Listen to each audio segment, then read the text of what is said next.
নমস্কাৰ। দি accidental YouTuber চেনেলটোত বহুত বেলেগ বেলেগ ধৰণৰ ভিডিঅ'জ আছে, কিন্তু জীৱনত প্ৰথমবাৰৰ কাৰণে মই এটা পডকাষ্ট কৰিবলৈ আগবাঢ়িছোঁ। আৰু মই ধন্য মানিছোঁ, নিজকে সৌভাগ্যৱান মানিছোঁ যে মোৰ প্ৰথমজন গেষ্ট, মোৰ শিক্ষাগুৰু, Pragjyotika senior secondary school, Pragjyotika English স্কুলৰ অন্যতম সঞ্চালক শ্ৰী অচ্যুদীপ শইকীয়া ছাৰ। ছাৰ, মোৰ পডকাষ্টৰ প্ৰথমজন গেষ্ট হিচাপে আপোনাক স্বাগতম জনাইছোঁ। থেংক ইউ, মই welcome also. Okay, thank you sir. আমি বহুত কথা পাতিম ছাৰ, আপোনাৰ লাইফটোৰ ৰিলেটেড কথা পাতিম, প্ৰাগজ্যোতিকাৰ সংক্ৰান্তত কথা পাতিম, আপোনাৰ জাৰ্ণিটোৰ কথা পাতিম। কিন্তু প্ৰথমতে মই আপোনাক কংগ্ৰেচুলেট কৰিছোঁ যে 13 অক্টোবৰ, প্ৰায় এমাহ হৈ গৈছে, 13 অক্টোবৰ দিনাখন আপোনাৰ যিখন প্ৰথমখন জীৱনৰ নভেল লিখিছিল আপুনি দিক্সু, তাৰ ৰিলিজ হোৱাৰ এক মাহৰ ভিতৰতে প্ৰথমটো এডিশ্যন আমি গম পাবলৈ পাই সুখী হৈছোঁ যে শেষ হৈ গৈছে, আৰু ছেকেণ্ড এডিশ্যনৰ কাম আৰম্ভ কৰিছে বা অলৰেডি অৱস্থাত আছে। তাৰ বিষয়ে অকণমান কওক আমাক। যদিও মোৰ এখন প্ৰথম উপন্যাস, এইখন মোৰ আচলতে দ্বিতীয় গ্ৰন্থ। প্ৰথমখন মই 2022 চনত গুৱাহাটীত বুক ফেয়াৰতে উন্মোচন কৰিছিলে প্ৰশান্ত ৰাজগুৰুদেৱে, আৰু এইখন মোৰ সৃষ্টিশীল গদ্য সাহিত্যৰ প্ৰথম উপন্যাস হিচাপে প্ৰথম। 13 অক্টোবৰত তুমি ইতিমধ্যে কৈছা উন্মোচন হৈছিলে গুৱাহাটীত। প্ৰথম এডিশ্যনটো প্ৰায় এমাহত শেষ হ'ল। ছেকেণ্ড এডিশ্যনটোত বনলতাই প্ৰকাশ কৰি উলিয়ালে, ইতিমধ্যে এসপ্তাহৰ আগতে প্ৰকাশ কৰি উলিয়ালে। যোৰহাট বুক ফেয়াৰৰ বিভিন্ন বনলতাকে আদি কৰি বিভিন্ন বিপণীত ইতিমধ্যে উপলব্ধ। কিন্তু সেইটোৱে লিখকৰ প্ৰথম উপন্যাস হিচাপে মই যদি অকৃত্ৰিমভাৱে কওঁ যে কিবা এটা মনটো মোৰ ভাল লাগিছে।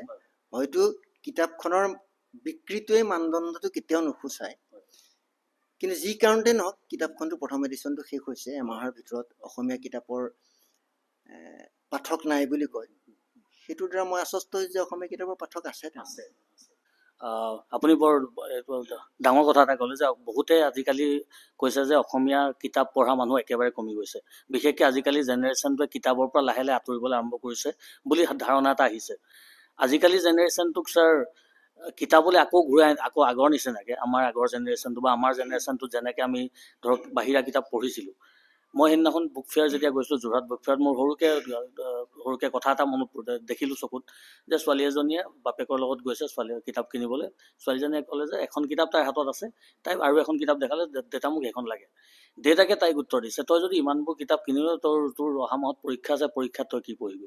তো তেনেকুৱা এটা মেণ্টেলিটিটো আছে আমাৰ পেৰেণ্টছৰ। অকল আমি জেনেৰেশ্যনটোৰ গাত দুখ দি থাকিলে নহ'ব, কেনেবাকৈ পেৰেণ্টছৰ গাতো অকণমান দুখ আছে নেকি, য'ত কিতাপ পঢ়িবলৈ ল'ৰা ছোৱালী এৰি দিছে, আৰু সেই ল'ৰা ছোৱালীখিনিক আকৌ উভতাই আমি কিতাপৰ জগতখনলৈ আকৌ ঘূৰাই আনিবলৈ কিবা এটা কৰিব পাৰোঁ নেকি? মই সততে কোৱা এটা কথা যে শিশুসকল সদায় পৰিৱেশৰ দাস। জন্ম হৈ পৰিৱেশটো তেওঁলোকে বনাই লোৱা নাই, বনাই লৈছে তাৰ আগৰ চামে, অগ্ৰজৰ চামে। গতিকে অগ্ৰজৰ চামে যিটো পৰিৱেশ এটা দিব লাগিব, সেই পৰিৱেশটোৰ দ্বাৰা অনুপ্ৰাণিত হৈয়ে বা লালিত পালিত হৈয়ে তেওঁলোক সেইটো সংস্কাৰত ডাঙৰ হ'ব।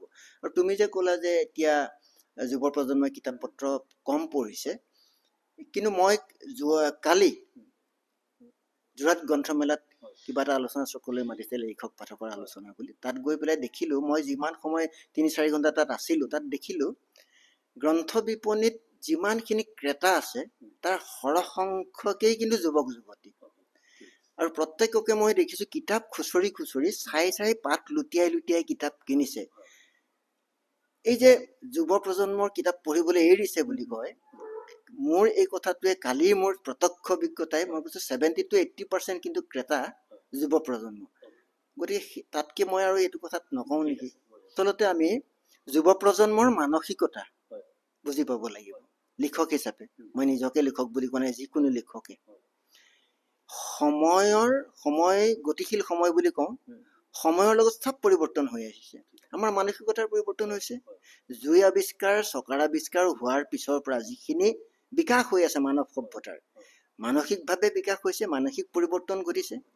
গতিকে আজি 20 বছৰ আগৰ জেনেৰেশ্যনে যিখিনি বস্তু ভাল পাইছিলে বা যিখিনি জানিছিলে, যিটো মানসিকতা আছিলে, 20 বছৰ পিছৰ জেনেৰেশ্যনটোৰ এতিয়াৰ যুগত এনেকুৱা হৈছে 10 বছৰ জেনেৰেশ্যনৰ মাজত এটা কিবা এটা চেঞ্জ এটা হৈ যায়। গতিকে সেই মানসিকতাটো জানি যদি তেওঁলোকে উপভোগ কৰিব পৰাকৈ আমি কিবা কিবি লিখি যাওঁ, তেওঁলোকে নিশ্চয় গ্ৰহণ কৰিব। গতিকে ময়ো এতিয়া অনুভৱ কৰিছোঁ যে মই সৰু থাকোঁতে শক্তিমান চলি আছিলে। এতিয়াও যদি আমি ল'ৰা ছোৱালীক শক্তিমানে দেখাই থাকোঁ তো ল'ৰা ছোৱালী অতিষ্ঠ হ'বই, তেওঁলোকক আইৰণ মেন ছুপাৰমেন দেখাবই লাগিব আমি। তো সেইধৰণেও লেখকসকলে যাতে নতুন জেনেৰেশ্যনটোক অকণমান আগবঢ়াবলৈ চেষ্টা কৰে পঢ়াৰ দিশত। এতিয়া আহিছোঁ ছাৰ আপোনাৰ কিতাপখনলৈ অকণমান আমাক চামেৰীটোৱে হওক বা কিতাপখন কিহৰ বিষয়ে হওক, যিহেতু কিতাপখন আঁকোৱালি লৈছে আৰু মই বিচাৰিছোঁ যে আৰু বহুত দৰ্শকে এই কিতাপখন পঢ়ক, হাতত তুলি লওক। মই এই ভিডিঅ'টোৰ থ্ৰুৱেদি আপোনাক সুধিছোঁ যে কিতাপখনৰ বিষয়ে অকণমান কওক আমাক। আচলতে যিকোনো এটা কাহিনী, প্ৰত্যেকজন গল্পই হওক বা উপন্যাসেই হওক, কাহিনীটো এজন লেখকে বহু দিনৰ পৰা চিন্তা চৰ্চা কৰি কোলাত বা বুকুচাত লৈ ফুৰাৰ দৰে, কেঁচুৱা লৈ ফুৰাৰ দৰে লৈ ফুৰে। প্ৰথম উপন্যাসখনৰ বিষয়বস্তু বাছি ল'লোঁ বিশেষভাৱে সক্ষম আমাৰ সন্তানসকল, আমাৰ সমাজৰ। বহু ক্ষেত্ৰত মই নিজৰ প্ৰত্যক্ষ অভিজ্ঞতা বা পৰোক্ষ অভিজ্ঞতাৰ পৰাও দেখিছোঁ যে বিভিন্ন কাৰণত তেওঁলোকৰ যিখিনি মনৰ কথা, তেওঁলোকৰ যিখিনি মনোবেদনা, তেওঁলোকে ভোগ কৰি অহা যিখিনি যন্ত্ৰণা, সেইখিনি সমাজৰ অন্য শ্ৰেণীয়ে বৰ এটা উপলব্ধি কৰিবলৈ যেন আহৰি নেপায় বা ইচ্ছাকৃতভাৱেই সেইফালে চকু নিদিয়ে, তেনেকুৱা এটা নিচিনা লাগে। আৰু সেই সন্তানসকলৰ পিতৃ মাতৃ পৰিয়ালবৰ্গৰ যিটো মনোবেদনা আৰু যিটো সংগ্ৰাম, সেইটো তেওঁলোকে হয়তো বিভিন্ন কাৰণত, মানসিক কাৰণতে তেওঁলোকে বেলেগৰ আগত ক'বলৈও দিগদাৰ পায় বা নকয়, বা অন্য সকলেও তেওঁলোকৰ লগত মানসিকভাৱে সম্পৃক্ত হৈ সেই কথাখিনি জানিব নিবিচাৰে। গতিকে সেই অকল সেই সন্তানসকলেই নহয়, তেওঁলোকৰ পৰিয়াল পৰিজন বা পিতৃ মাতৃও এটা ক'ৰবাত পাৰ্থক্যতা থকা দেখা যায়।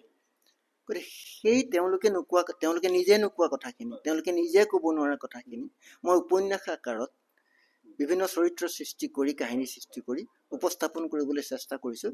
আৰু বিভিন্ন পাঠকে ইতিমধ্যে টেলিফোন যোগেও মোক জনাইছে যে কিতাপখন আমি হয়তো মাজে মাজে চকু পানী টুকি টুকি পঢ়িছোঁ।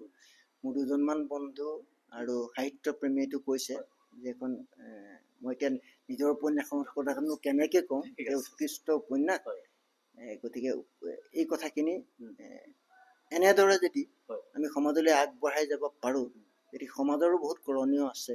আৰু লগতে এইটো ছেকেণ্ড এডিশ্যন, এই ছেকেণ্ড এডিশ্যন দিকচৌৰ ইয়াত পৰিশিলৈদাৰী বিশিষ্ট সাহিত্য সমালোচক, আৰু তেওঁ হ'ল নিজেও সাহিত্য একাডেমী পুৰস্কাৰপ্ৰাপ্ত, আৰু ফণীন্দ্ৰ কুমাৰ দেৱ চৌধুৰী, তেওঁ এজন ভাল ঔপন্যাসিক, বৰ্তমানৰ আজিৰ দিনৰ একেবাৰে চিন্তাবিদ বুলি আমি ক'ব পাৰোঁ। তেওঁলোকে দুটা কমেণ্টে তেওঁলোকে দুটা ইয়াত লিখিছে। কুমাৰ দেৱ চৌধুৰী ছাৰে লিখিছে, উপন্যাসখন পঢ়ি মই আচলতে অভিভূত হ'লোঁ কেইবাটাও কাৰণত। যে উপন্যাসখন সাহিত্যৰ ফালৰ পৰা অতি উৎকৃষ্ট হৈছে, পৰিৱেশন বা ভাষা যিয়ে কোৱা নহওক, তদুপৰি ইয়াৰ এটা সামাজিক গুৰুত্ব আছে। বিশেষকৈ শাৰীৰিক বা মানসিক বাধাপ্ৰাপ্ত সন্তানৰ যিটো এটা সমস্যা পৰিয়ালৰ কাৰণে বা সমাজৰ কাৰণে, সেই সমস্যা তেখেতে অতি মানৱীয় দৃষ্টিভংগীৰে, অতি সংবেদনশীলতাৰে এই উপন্যাসখনৰ জৰিয়তে এটা সমাধানৰ পথ বিচাৰি সমাজৰ কাষ চাপিছে। গতিকে সেই ফালৰ পৰা ক'ব পাৰি যে এই উপন্যাসখন সমাজৰ প্ৰতি এক আবেদন। এইখন উপন্যাস অকল পঢ়াৰ কাৰণে নহয়, ঠিক তেনেকুৱা এটা শ্ৰেণীৰ কাৰণে যিটো জাগৰণ বা চেতনা সমাজত হ'ব লাগে, সেই জাগৰণ সৃষ্টি কৰিব বুলি মই আশা কৰিলোঁ। অচ্যুতদ্বীপ শইকীয়াক ইমান সুন্দৰ এখন উপন্যাস দিয়াৰ বাবে মই অভিনন্দন জনালোঁ। তেখেতে আকৌ লিখিছে, দিকচৌত সামাজিক মূল্য, সাহিত্যৰ মূল্য আৰু হৃদয়ৰ মূল্য সমানে প্ৰতিফলিত হৈছে। ফণীন্দ্ৰ দেৱ চৌধুৰীৰ দৰে এজন ব্যক্তিৰ এনেকুৱা এটা প্ৰশংসাসূচক বক্তব্যত আমাৰ প্ৰথম উপন্যাস হিচাপে আমি নিশ্চয় আনন্দিত হৈছোঁ। পাঠকসকলক মই ৰিকুৱেষ্ট কৰিছোঁ কিতাপখন এবাৰ হাতত তুলি চাওক, আৰু আপোনালোকে এখন অনলাইন যোগে এমেজনতো পাই যাব। আদাৰৱাইজ যোৰহাটত চলি থকা গ্ৰন্থমেলা বা বিভিন্ন জেগাত যিবোৰ গ্ৰন্থমেলা হ'বলৈ গৈ আছে, তাতো বনলতাৰ বুক ষ্ট'ৰখিনিতে হওক বা বেলেগ অন্য বুক ষ্টলতো পাই যাব। লাষ্ট এটা কথাই সুধিম কিতাপখনৰ বিষয়ে ছাৰ, দিকচৌ ৱৰ্ডটোৰ শব্দটোৰ মিনিংটো কি ছাৰ? বহু দূৰৰ দীঘলীয়া বাটৰ শেষত থকা বস্তু। হ'ব, তো কিতাপখনৰ বিষয় হ'ল, এতিয়া মই যেতিয়া প্ৰাগজ্যোতিকা জইন কৰিছিলোঁ, সেই তেতিয়াৰ পৰা, বা মই যেতিয়া স্কুলত ইয়াত প্ৰাগজ্যোতিকাতে পঢ়িছিলোঁ, তেতিয়া মই অচ্যুতদ্বীপ শইকীয়া ছাৰক যেতিয়া দেখোঁ, তেতিয়া এজন কমফৰ্টেবলি জীয়াই থকা মানুহ এজন যোনে একদম ষ্টেণ্ডাৰ্ডকৈ জীয়াই থাকে, চুট বুটত আহে, এটা ষ্টেণ্ডাৰ্ড এটা আছে লাইফত থকা। কিন্তু কেতিয়াবা চিন্তা কৰোঁ যে এই ষ্টেণ্ডাৰ্ডটো পাবলৈ বা এনেকৈ কমফৰ্টেবলি থাকিবলৈ তেওঁৰ আঁৰত কিবা এটা কাহিনী আছে নেকি, কেনেবাকৈ কিবা এটা ষ্ট্ৰাগল আছিল নেকি। মই অকণমানকৈ জানো তেওঁৰ লাইফৰ কথা, কিন্তু সেইখিনি মই ভাবিছোঁ যে মই এই ভিডিঅ'টোৰ থ্ৰুৱেদি আপোনালোকেও যদি গম পায় ছাৰৰ ষ্ট্ৰাগলটোৰ বিষয়ে, যে এইটো পজিশ্যন পাবলৈ কিমান কষ্ট কৰিছিল এজন মানুহে, কিমান কষ্ট কৰিলে এনেকুৱা ধৰণৰ কাম এটা এনেকৈ জীয়াই থাকিব পাৰে, সমাজৰ আগত মাথাটো মূৰটো থিয় কৰি জীয়াই থাকিব পাৰে। সেই ষ্ট্ৰাগলখিনিৰ বিষয়ে অকণমান মই ছাৰৰ পৰা শুনিবলৈ চেষ্টা কৰিম। ছাৰ, আপোনাৰ আৰ্লি লাইফটোৰ পৰা আৰম্ভ কৰিবলৈ চেষ্টা কৰিছোঁ। আপোনাৰ জন্ম ক'ত হৈছিল আৰু পিতৃ মাতৃয়ে কাম কি কৰিছিল আৰু আপুনি কেনেকুৱা পৰিস্থিতিত ডাঙৰ দীঘল হৈছিল, সেই কথাখিনি অকণমান জানিব বিচাৰিছোঁ। বহলা বাগানত মোৰ দেউতাই চাকৰি কৰিছিল, তাৰ মেকানিকেল বিভাগত। তাতে মোৰ জন্ম হৈছিল। কিন্তু মোৰ জন্মৰ ছমাহৰ পিছতে দেউতাহঁতে চিফ্ট কৰিলে। দেউতাই ভলণ্টাৰী ৰিটায়াৰমেণ্ট লৈ তিতাবৰ আমগুৰি ঘাটলৈ আহিলে, গাঁও বিচাৰি আহিলে। যি কি নহওক, মোৰ দেউতাহঁতৰ ঘৰ অৰিজিনেল যোৰহাটত আছিলে। গতিকে বহলাৰ কথা মোৰ বিশেষ মনত নাই। গতিকে মোৰ শৈশৱ, কৈশোৰ, যৌৱনৰ আদিছোৱা কাল, যৌৱনৰ পৰা এতিয়ালৈকে মই তিতাবৰে মোৰ জন্মস্থান, আৰু তিতাবৰতে মই লালন পালন হৈছোঁ। ঘৰৰ আগৰে চৰকাৰী আমগুৰিখাত চৰকাৰী নিম্ন বুনিয়াদী বিদ্যালয়ৰ পৰা মই তেতিয়াৰ দিনত তৃতীয় শ্ৰেণী আছিলে, প্ৰাইমেৰী বৃত্তি পাই পাছ কৰিলোঁ। তাৰপিছত তাতে এখন স্কুল আছে, আব্দুল মুনাফ মধ্য ইংৰাজী বিদ্যালয়। তাৰ পৰা তেতিয়ালৈকে 4, 5, 6 থাকিছিল। আগতে 4, 5, 6 পাছ কৰি ক্লাছ 7ত মই মিৰাম শইকীয়া বিদ্যালয়লৈ, মই তেতিয়াৰ হাইস্কুল আছিলে, এতিয়া হায়াৰ ছেকেণ্ডেৰী হ'ল, তালৈ আহিলোঁ। তাৰ পৰা SSLC পাছ কৰি মই NN শইকীয়া কলেজৰ বিজ্ঞান বিভাগত নামভৰ্তি কৰিলোঁ। তাৰপিছত কিন্তু মই দেখিলোঁ যে বিজ্ঞান মোৰ দ্বাৰা নহ'ব। সেইকাৰণে মই কলা শাখালৈ গ'লোঁ, গোলাঘাট DR কলেজত। ডিগ্ৰীত মই চেঞ্জ কৰিছোঁ। গোলাঘাট তেতিয়া বুৰঞ্জীত, তেতিয়াৰ দিনত অনাৰ্ছ বুলি কয়, অনাৰ্ছ লৈ মই তাৰ পৰা পাছ কৰিলোঁ।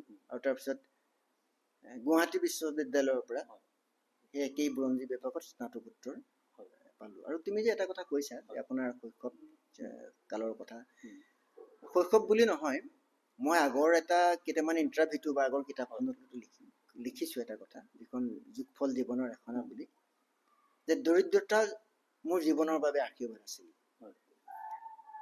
যদি শৈশৱ আৰু কৈশোৰৰ প্ৰথম অৱস্থাত মই দৰিদ্ৰতাৰ সন্মুখীন নহ'লোহেঁতেন, দৰিদ্ৰতাৰ যিটো শীতল স্পৰ্শ বুলি কৈছোঁ, সেই শীতল স্পৰ্শ মই নাপালোহেঁতেন, তেতিয়াহ'লে বহু জীৱনবোধৰ পৰা, বহু অভিজ্ঞতাৰ পৰা মই সমাজখনক চাবলৈ নিশিকিলোহেঁতেন, মই সমৃদ্ধ নহ'লোহেঁতেন। আৰু সেই দৰিদ্ৰতাই মোক মানুহক ভাল পাবলৈ শিকালে, আৰু সেই মানুহক ভাল পোৱাই আজিও মোক সমৃদ্ধ কৰি ৰাখিছে। আৰু সেই ভাল পোৱাই পৰিণতিতে হয়তো মোৰ এই সৃষ্টিশীল লেখনিবোৰ প্ৰকাশ পাই ওলাইছে। মানে ক্লাছ 4ত থাকোঁতে মোৰ দেউতা ঢুকাইছে, ডিগ্ৰী ফাৰ্ষ্ট ইয়েৰত থাকোঁতে মোৰ মা ঢুকাইছে। এটা সময়ত এটা কথা ঠিক, দৰিদ্ৰতাটোক মই তেতিয়া কেনেকৈ লৈছিলোঁ সেইটো ডাঙৰ কথা নহয়। কিন্তু মই এতিয়া যদি পিছলৈ ঘূৰি চাওঁ, অতীতৰ নঙলা খুলি যদি মই যাওঁ, অতীতলৈ নঙলা, এতিয়া বৰ্তমানৰ নঙলা খুলি অতীতলৈ যাওঁ, তেতিয়া দেখিছোঁ যে তেতিয়াৰ যিখিনি চিন্তাধাৰা আৰু এতিয়াৰ মানসিকতাৰ, এতিয়াৰ প্ৰেক্ষাপটত যদি মই কওঁ নিৰ্মূলভাৱে, মই সেইটো হ'ব যে সেইটো সময়ত কিন্তু এতিয়াও মই অতীতটো মোৰ বাবে সোণালী নহয়। কিন্তু ডাঙৰ কথাটো হ'ল যে এসাঁজ কেতিয়াবা নাখাই লঘোণে আছিলোঁ, সেইটো আমাৰ বাবে তুচ্ছ আছিল। সেইটো সময়ত এইটো কাৰণে তুচ্ছ আছিল, প্ৰকৃতিৰ লগত উমলি জামলি ডাঙৰ দীঘল হৈছিল, প্ৰকৃতিৰ দ্বাৰা আমি সমৃদ্ধ হৈছিলোঁ, প্ৰকৃতিৰ বিভিন্ন ৰূপৰ লগত উমলি জামলি ডাঙৰ দীঘল হৈছিলোঁ। আৰু চহা জীৱনৰ লগত যিটো অকৃত্ৰিমতা, কোনো কৃত্ৰিমতা নাই, সেই সংস্কাৰত ডাঙৰ দীঘল হৈছিলোঁ। আৰু সেইখিনি আমাক সমৃদ্ধ কৰিলে। মই জীৱনবোধত সেইকাৰণে আগতেও কৈছোঁ, এতিয়াও কম, ধন টকা পইচাৰ মোৰ কিমান আছে কি সেইটো ডাঙৰ কথা নহয়, কিন্তু জীৱনবোধৰে মই এজন চহকী মানুহ। আকৌ পুনৰবাৰ কৈছোঁ, সেইকাৰণে আপেক্ষিকভাৱে মই সুখী মানুহ। ছাৰৰ পৰা বহুত কিবা কিবি শিকিবলগীয়া আছে। ছাৰৰ লগত বহিলে কথা শেষ কৰিব নোৱাৰি। কিন্তু ইণ্টাৰভিউটো ইমান দীঘল কৰি থাকিব নোৱাৰো, তো আমি বেলেগ এটা টপিকলৈ যাওঁ। আপুনি ইউনিভাৰ্চিটি ছাৰ গুৱাহাটী ইউনিভাৰ্চিটিত পঢ়িছোঁ বুলি কৈছিল। কোন ইয়াৰত আছিল আপুনি ইউনিভাৰ্চিটিত? আচলতে আমাৰ সময়ত 79ত অসমৰ যিটো বিদেশী খেদা আন্দোলন বুলি কয়, 6 বছৰীয়া আন্দোলন তেতিয়া আৰম্ভ হৈছে। তেতিয়া মই ডিগ্ৰী ফাইনেল ইয়েৰত আছিলোঁ। তেতিয়া এটা বছৰ আমাৰ লষ্ট হ'ল। তাৰপিছত 79ত হ'বলগীয়া পৰীক্ষা 80ত হ'ল। আমাৰ 81ৰ পৰা ইউনিভাৰ্চিটিত আমি প্ৰিভিয়াছত এডমিশ্যন ল'লোগৈ। কিন্তু আকৌ অসম আন্দোলনৰ কাৰণে, সেইটো এটা অবৈধ নিৰ্বাচন বুলি কয়, তাৰ কাৰণে আৰু এবছৰ পৰীক্ষা নহ'লে, মানে ডিগ্ৰীত 2 বছৰ ঠাইত 3 বছৰ পঢ়িলোঁ। তেতিয়া 2 বছৰীয়া কোৰ্চ আছিলে। ইউনিভাৰ্চিটিত 2 বছৰ ঠাইত 3 বছৰ পঢ়িলোঁ। এবছৰ পৰীক্ষাই নহ'লে 1984ত মই এম এ পাছ কৰিছোঁ। আপুনি তেতিয়াহ'লে অসম আন্দোলনখন একদম ক্ল'জলি জড়িতও আছিল চাগে। অকণমান তাৰ বিষয়ে ক'ব নেকি? আমি শুনিছোঁ বা বৰ ভালকৈ পঢ়া নাই, কাৰণ আজিলৈকে ভালকৈ লিখা চাগে মই তেনেকুৱা গ্ৰন্থও পোৱা নাই অসম আন্দোলনৰ বিষয়ে। মোৰ এই গ্ৰন্থখনত উপন্যাস যদিও সেই অসম আন্দোলনৰ সম্পৰ্কত 2-এটা কথা আছে। মই অকণমান বিশ্লেষণ কৰিবলৈ কোনোবা চৰিত্ৰৰ দৰেদি চেষ্টা কৰিছোঁ। মানে সেই সময়ত অসম আন্দোলনৰ মূল অভিকেন্দ্ৰ আছিল গুৱাহাটী বিশ্ববিদ্যালয়, গতিকে আছুৰ নেতৃত্বত আন্দোলনটো হৈছিল আৰু আছুৰ মুখ্য কাৰ্যালয় আছিল গুৱাহাটী বিশ্ববিদ্যালয়ত। কাজেই গুৱাহাটী বিশ্ববিদ্যালয়ৰ ছাত্ৰ একতা সভাৰ মই সদস্য আছিলোঁ, আৰু গুৱাহাটী বিশ্ববিদ্যালয়ৰ যিটো আছু গোট আছিলে তাৰো মই বিষয়ববীয়া আছিলোঁ। থকাৰ বাবে আন্দোলনটোৰ লগত ওতঃপ্ৰোতভাৱে জড়িত হৈছিলোঁ। আৰু সেইটো সময়ত এতিয়া আচলতে বেয়াও লাগে, খং উঠে, লাজো লাগে। নিজৰ জীৱনটোক তুচ্ছ কৰি আমি আন্দোলন কৰিছিলোঁ। CRPৰ বন্দুকৰ লগত আমি খেলা খেলিছিলোঁ। কত ৰাতি বিশ্ববিদ্যালয়ৰ চৌহদৰ পাহাৰবোৰত লুকাই লুকাই CRPৰ লগত আছিলোঁ। জেলৰ ভয়টো আছিলেই, মাৰপিটবোৰ আছিলেই। গতিকে সেই সময়ত আমি আন্দোলনটো একদম মনে প্ৰাণেৰে লৈছিলোঁ। কিন্তু পিছত এতিয়া উপলব্ধি কৰিলোঁ যে অকল আমাকেই নহয়, সমগ্ৰ অসমীয়া জাতিটোক সেই সময়ৰ নেতৃত্বই প্ৰতাৰণা কৰিলে। সেয়ে বহু দুৰ্বিষহ অভিজ্ঞতা আছে। ঠিক আছে। চ' 1983-84ত আপুনি ইউনিভাৰ্চিটিৰ পৰা ওলাই চাকৰিত জইন কৰিলে। তাৰপিছত প্ৰাগজ্যোতিকা কেনেকৈ আৰম্ভণি হ'ল সেইটো বহুত মানুহে জানিবলৈ বিচাৰি আছে ছাৰ। প্ৰাগজ্যোতিকা মোৰ কাৰণেও এটা ইম'শ্যন। এটা টাইমত প্ৰাগজ্যোতিকা নোহোৱা হ'লে হয়তো মই যিটো ধৰক এডুকেশ্যন এটা পালোঁ, যিটো হেল্প কৰি থৈছে আপোনালোকে, সেই এডুকেশ্যনটো মই হয়তো নাপালোহেঁতেন। বহুতখিনি ইম'শ্যন আছে প্ৰাগজ্যোতিকাৰ লগত। আৰু প্ৰাগজ্যোতিকা এনেকুৱা এটা ইনষ্টিটিউট, মই ছাৰে ক'ব তাৰ আগতে মই কেইটামান কথা কৈ লওঁ, য'ত ল'ৰা এটাই ব্ৰেক ডান্সো কৰিব পাৰে, সেই ল'ৰাটোৱে কিন্তু সত্ৰীয়া নৃত্য নাচিব পাৰে। য'ত ছোৱালী এজনীয়ে হয়তো ৰেম্প ৱাকত খোজো কাঢ়িব পাৰে, সেই ছোৱালীজনীয়ে কিন্তু আমাৰ তিৱা বা বড়ো ডান্সত গৈ ষ্টেট লেভেলত ফাৰ্ষ্ট পুৰস্কাৰ জিকি আহিব পাৰে। চ' এনেকুৱা এটা কালচাৰেলি ৰিচড ফেমিলি এটা গঢ়ি তোলাটো ইমান সহজ কথা নহয় আজিৰ যুগত। আৰু এটা কথা যে আমি স্কুল হওক, বিদ্যালয় হওক, মহাবিদ্যালয় হওক, ৰিজাল্ট অৰিয়েণ্টেড আমি চিন্তা কৰোঁ। কিছুমান বহুত স্কুল কলেজ আছে য'ত মই দেখিছোঁ 93-94% নহ'লেচোন এডমিশ্যনেই নিদিয়ে। আমাৰ ইয়াত কিন্তু তেনেকুৱা নহয়। প্ৰাগজ্যোতিকাত কোনোবাই যদি ছায়েন্স পঢ়িব বিচাৰিছে, তাৰ বোলে 53%টো আছে, আমি তাক পঢ়াই দিওঁ। আৰু এনেকুৱাকৈ পঢ়াবলৈ চেষ্টা কৰোঁ যাতে সেই মেট্ৰিকত পাই অহা 53টো সি যাতে হাই ছেকেণ্ডেৰীত গৈ 83, 85, 89 তেনেকুৱা আমাৰ ওচৰত ৰেকৰ্ড আছে। চ' সেইকাৰণে মই স্কুলখনৰ কাৰণে গোটেই অসমবাসীৰ হৈ ছাৰক ধন্যবাদ জনাইছোঁ যে 90% ওপৰ পাই অহা ষ্টুডেণ্ট এটাক যিকোনো এজন টিচাৰে পঢ়াই দিব পাৰিব। 53% পাই অহা ষ্টুডেণ্ট এটাক ছায়েন্সত, বিজ্ঞান শাখাত পঢ়াই তাক 83, 85লৈ লৈ যোৱাটো সহজ কথা নহয়। এইটো সম্ভৱ কৰিব পাৰে অকল প্ৰাগজ্যোতিকাই। চ' মোৰ লগতে ছাৰ হাজাৰ ছাত্ৰ ছাত্ৰীৰ ফালৰ পৰা প্ৰাগজ্যোতিকাৰ কাৰণে ধন্যবাদ। মই আপোনাক প্ৰাগজ্যোতিকাৰ একেবাৰে আৰম্ভণিৰ কাহিনীটো শুনিব বিচাৰিছোঁ আপোনাৰ পৰা। মই স্নাতকোত্তৰ পাছ কৰাৰ পাছত উজনি অসমৰ প্ৰথমতে ওলোৱা চাকৰিটো শ্বহীদ পিয়লি ফুকন কলেজত ওলাইছিলে, তাতে মই যোগদান কৰিছিলোঁ। তাত প্ৰায় 16 মাহমান থকাৰ পিছত 1987ত মই স্থানীয় নন্দনাথ শইকীয়া মহাবিদ্যালয়ত যোগদান কৰিলোঁ। কৰি থাকোঁতে মই কৈছোঁ যে এতিয়া দৰিদ্ৰতাৰ লগত শীতল স্পৰ্শই আমাক সমৃদ্ধ কৰিছিল, এই কাৰণেই কৈছিলোঁ, মই সেইটো কথা টানি আনিছোঁ। কিন্তু পঢ়া শুনাৰ ক্ষেত্ৰত ঘৰত আমাৰ বাহিৰা কিতাপ আৰু আলোচনী অসংখ্য আছিল, সেই পৰিৱেশটো পাইছিলোঁ। আৰু এটা সাংস্কৃতিক পৰিৱেশ আছিল। মোৰ গোটেই ঘৰখনত এটা সাংস্কৃতিক পৰিৱেশ আছিলে, সেইটো হয়তো মোৰ মন মগজুত সোমাই আছিলে। NN শইকীয়া কলেজত মই যেতিয়া যোগদান কৰিলোঁ, তেতিয়া কলেজত তেতিয়া অফুৰন্ত সময়, সফল যুৱক। তেতিয়া ভাবিলোঁ কিবা এটা সামাজিক কাম কৰা যাওক। তেতিয়া শৃংখল বুলি এটা গোষ্ঠী আৰম্ভ কৰি মই প্ৰথমতে সেইটো ইনিচিয়েশ্যন লৈছিলোঁ। লগত তেতিয়া মোতকৈ যোন কনিষ্ঠ অপূৰ্ব চন্দ্ৰ ডেকা আছিল, তাকে অপু বুলি মাতোঁ। আৰু উল্লেখযোগ্য যে সেই সময়ৰ আমাৰ চামৰ ভিতৰত প্ৰথম স্কুটাৰখন মোৰ আছিল। মানে নামটি কলেজৰ পৰা ওলাই আহোঁতে মই বহুত লগত তেতিয়াৰ দিনত প্ৰায় 12,000 মান টকা এৰিয়া পাইছিলোঁ। আহিয়ে চিধা স্কুটাৰখন ধৰিছোঁ। মোৰ পিছৰ চিটটোত সাধাৰণতে অপু থাকে, সেইটো আৰু তেনেকুৱা আগৰখিনিয়ে জানে। যিকিনক সেই সামাজিক সাংস্কৃতিক কাম কিছুমানত কৰিলোঁ, বিভিন্ন কুইজ পাতিলোঁ, ডিবেট কৰিলোঁ, কিবা কৰিলোঁ, নাটকৰ ৱৰ্কশ্বপ 21 দিনীয়া কালচাৰেল এফেয়াৰ্ছৰ লগত লগ লাগি নাটকৰ ৱৰ্কশ্বপ পাতিলোঁ। ভাবিলোঁ যে এইখিনি সামাজিক কাম কিছুমান কৰিলেই দেখোন কিবা কিবি প্ৰকাৰে মানুহে অকণমান বক্ৰ দৃষ্টি এটা দিয়ে। যদি সদায় নিজৰ পইচাৰে সামাজিক কাম কৰিব নোৱাৰি, কেতিয়াবা কাৰোবাৰ ওচৰত যেতিয়া হাত পাতিবলৈ যোৱা যায়, তেতিয়া নিজকে বহু ক্ষেত্ৰত ভিখাৰী যেন লগা হ'ল। গতিকে ভাবিলোঁ যে তিতাবৰত যিটো প্ৰয়োজনীয়তা আছে এখন ব্যক্তিগত খণ্ডৰ স্কুলৰ, তেতিয়াই সেই কথাটো ভাবিহে আছিলোঁ বহুত দিন। অপুকে আদি কৰি তিনিআলিতে সুন্দৰ হোটেল বুলি এখন আছিল, দত্ত হোটেলৰ বাৰাণ্ডাতে এখন বেঞ্চ আছিলে। সন্ধিয়া সময়ত আমাৰ এটা দল আছিলে, চবে চাকৰি তাকৰি কৰি আহি ব্যৱসায় তাতে আহি আড্ডা মাৰে। তাতে মই গ'লো যে এখন স্কুল খোলোঁ। স্কুলখন কিন্তু মাধ্যমটো ইংৰাজী হ'ব, কিন্তু হাড়ে হিমজুৱে আমি যিটো পৰিৱেশ কৰিম সেইটো অসমীয়া থলুৱা ভাষা সংস্কৃতিৰ সন্মান জনাই। যিহেতুকে মিডিয়াবোৰ শিক্ষাৰ মাধ্যমটোহে ইংৰাজী হ'ব, মানুহবোৰকতো আমি ইংৰাজ নবনাওঁ, ব্ৰিটিছ নবনাওঁ বা ইংলিছমেন নবনাওঁ, অসমীয়া হৈ থাকিব।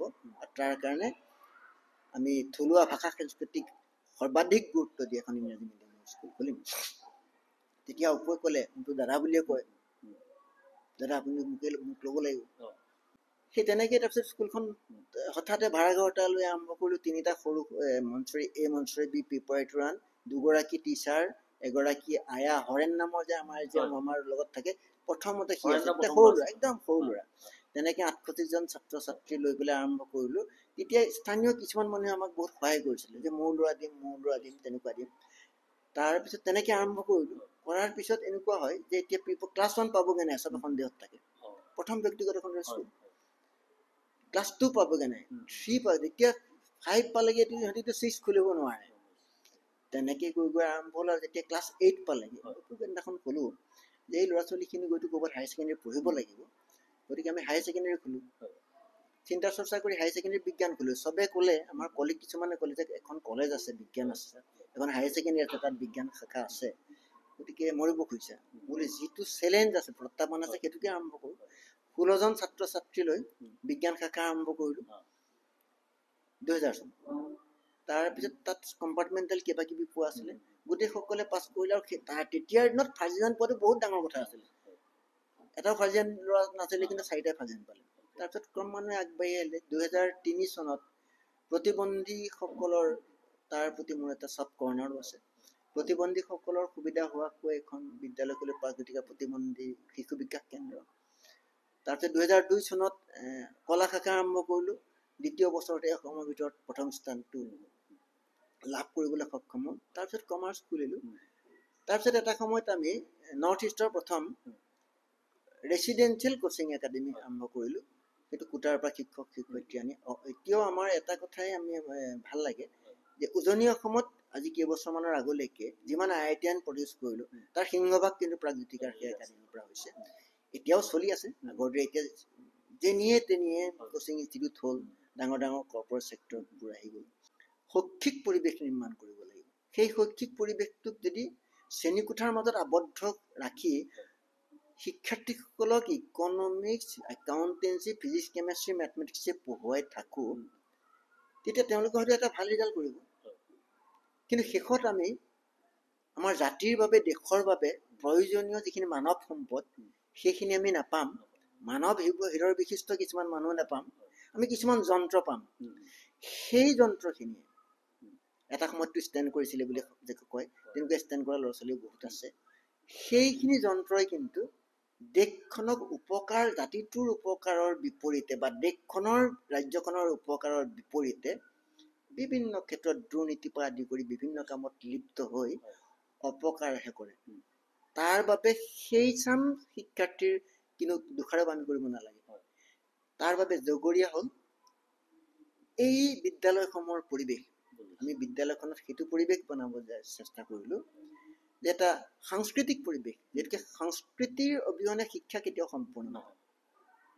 আৰু প্ৰত্যেকজন শিক্ষাৰ্থীক এটা খেলুৱৈ সুলভ মনোভাৱ যাতে গঢ়ি তুলিব পাৰোঁ, সংস্কৃত মন এটা আৰু খেলুৱৈ সুলভ মানসিকতা এটা যদি থাকে, সেই শিক্ষাৰ্থীজনে 90% পাইছে নে 99% পাইছে, IITian হৈছে নে মেডিকেল মানে ডাক্তৰ হৈছে নে ভাল সমাজ সেৱক হৈছে নে শিক্ষক হৈছে, সেইটো ডাঙৰ কথা নহয়। কিন্তু তেওঁলোকে যিটো দেশৰ প্ৰতি জাতিৰ প্ৰতি সেৱা আগবঢ়াব সেইখিনি অকৃত্ৰিম হ'ব। তাত প্ৰেম থাকিব, ভাল পোৱা, দেশক ভাল পোৱা থাকিব, মাটিক ভাল পোৱা, জাতিক ভাল পোৱা থাকিব। সেইখিনিহে আমাৰ দেশখনৰ বা সমাজখনৰ বিকাশ সাধনটো সম্ভৱ কৰিব পাৰিব। আৰু সেই উদ্দেশ্যে আমি শিক্ষা প্ৰদানৰ লগে লগে সেই পৰিৱেশটোৰ নিৰ্মাণত সৰ্বাধিক গুৰুত্ব প্ৰদান কৰিলোঁ। এতিয়াও বহু কৰিবলগীয়া আছে। আমি ভাবিছোঁ নতুন প্ৰজন্মৰ শিক্ষাৰ্থীসকলৰ মানসিকতাৰ ওপৰত ভিত্তি কৰি অহা বৰ্ষৰ পৰা আমি নতুন নতুন চিন্তা চৰ্চা কৰিছোঁ, যাতে শিক্ষাৰ্থীসকলে পঢ়া শুনাত মনোযোগ দিয়াৰ লগে লগে সেই কনফাইনমেণ্টৰ পৰা ওলাই আহি আকৌ নিজক ৰিফ্ৰেছ কৰিবৰ কাৰণে, নিজক এনাৰ্জেটিক কৰি ৰাখিবৰ কাৰণে অন্যান্য কিছুমান কামত যাতে তেওঁলোক আবদ্ধ হ'ব পাৰে, তেনেকুৱা ধৰণৰ পৰিকল্পনা কৰিছোঁ। এই আছিল ছাৰৰ বিষয়ে কিতাপখনৰ কথা পাতিলোঁ। আমি ছাৰৰ লাইফটোৰ কথা, ষ্ট্ৰাগলটোৰ কথা, চাকৰি লাইফৰ কথা, ইউনিভাৰ্চিটি লাইফৰ কথা পাতিলোঁ, প্ৰাগজ্যোতিকাৰ কথা পাতিলোঁ। আৰু বৰ বিশেষ আৰু বৰ বেছি দীঘলীয়া নকৰোঁ ইণ্টাৰভিউটো, ছাৰৰ বহুত কাম আছে, ব্যস্ত মানুহ। আৰু এটা কথা ছাৰ কওঁ, মই নৰ্মেলি শ্বাহৰুখ খানহঁতৰ ড্ৰেছ পাতি দেখি পালে মই ড্ৰেছ কৰোঁ। অলপ দিনৰ পৰা মই লক্ষ্য কৰিছোঁ যে আপোনাক যেতিয়া দেখোঁ যে আপুনি ফৰ্মেল পিন্ধি আহিলে বহুত ভাল লাগে আপোনাক। তো সেইটো মই আজিহে আপোনাক কৈছোঁ যে আপোনাক দেখিয়ে মই ফৰ্মেল পিন্ধিবলৈ লৈছোঁ। কৈ দিওঁ, এই উপন্যাসখনৰ যদিও হেৰিক লৈ ইয়াত এইখনত কিন্তু যিকোনো বয়সৰ পঢ়ুৱৈকে আমোদ পাব বুলি ভাবিছোঁ। মানে কৈশোৰৰ পৰা যুৱকৰ পৰা আমাৰ বয়সৰ মানুহে এখনত ভাল পাব। আৰু ইয়াত এই যে প্ৰতিবন্ধীসকলক লৈ সমাজৰ বিভিন্ন জেগাত দুৰ্নীতি হৈ আছে, সেইখিনিও কিন্তু ইয়াত উল্লেখ কৰিছোঁ। ঠিক আছে। চ' কিতাপখন আকৌ এবাৰ কৈছোঁ, কিতাপখন সকলোৱে এবাৰ হাতত তুলি ল'ব বুলি আশা কৰিছোঁ। ছেকেণ্ড এডিশ্যন অলৰেডি ওলাইছে, যোৰহাট গ্ৰন্থমেলা চলি আছে, তাতো পাই যাব আপোনালোকে। আৰু বিভিন্ন জেগাৰ গ্ৰন্থমেলাত পাই যাব। অনলাইন যোগে ক্ৰয় কৰিলে এমেজনত আপোনালোকে পাই যাব। ছাৰ, লাষ্ট একেবাৰে শেষৰ কুৱেশ্যন আপোনালৈ। আপোনাৰ এজ অলমষ্ট 60 ওপৰ হৈ গৈছে বুলি, 66, কিন্তু নিজকে এনেকে ফিট আৰু নিজকে এনেকে ফিট এণ্ড ফাইন কৰি কেনেকে ৰাখে আপুনি? মই সেই কথাটো বহুতে মোক সোধে, লগৰখিনিও সোধে যে চিক্ৰেটটো কি। মই সমস্যা যদি এতিয়া পালোঁ, সেইটো তেতিয়াই সমাধান কৰিবলৈ চেষ্টা কৰিলোঁ। আৰু সমস্যাটো অকণমান আগত থাকোঁতে মই পাৰিলে সমস্যাটোৱে মোক লগ দিয়াৰ আগতে মই সমস্যাটোক ধৰিবলৈ গৈ পেলাই আগুৱাই গৈ লগ ধৰিবলৈ চেষ্টা কৰোঁ, সমাধানৰ চেষ্টা কৰোঁ। তাৰপিছত যেতিয়া যিটো কাম কৰোঁ, মই কিতাপ এখন পঢ়ি থাকিলে বেলেগ চিন্তা নকৰোঁ। লিখিবলৈ যিকণ সময় বহোঁ, সেইকণ সময় বেলেগ কথা চিন্তা নকৰোঁ। আৰু বাকীখিনি নাজানো। আৰু মই নোখোৱা বস্তু মোৰ একোৱেই নাই, চবেই খাওঁ। আগতে হয়তো ধূমপান কৰিছিলোঁ, কেতিয়াবাই ধূমপান এৰিলোঁ। সেইটোৱে কথা। মই এতিয়াও কিন্তু নিজকে, মোৰ পৰিবাৰে শুনিলে হয়তো অলপ বক্তৃতি কৰি এটা কমেণ্ট দিব, মই এতিয়াও নিজকে কিন্তু 45 নিচিনা লাগি থাকে। ঠিক আছে, বঢ়িয়া। Thank you so' much sir, বহুত ভাল লাগিল আপোনাৰ লগত কথা পাতি। এইটো মোৰ জীৱনৰ প্ৰথমটো পডকাষ্ট আছিল, আৰু মই ভাগ্যৱান, আকৌ এবাৰ কৈছোঁ যে আপোনাক প্ৰথমজন গেষ্ট হিচাপে মই পালোঁ। আপোনাৰ এই কিতাপখন আৰু চলক, আৰু পাঠকে আঁকোৱালি লওক, তাৰে কামনাৰে। প্ৰাগজ্যোতিকা আৰু আগবাঢ়ি যাওক। আপোনাৰ হেল্থটো এনেকৈ আৰু যাতে আৰু 20, 30, 40 বছৰ আপুনি এনেকৈ কাম কৰি থাকিব পাৰে, তাৰে কামনাৰে মই ভিডিঅ'টো ইয়াতে এৰি দিছোঁ। Thank you so' much. Thank U.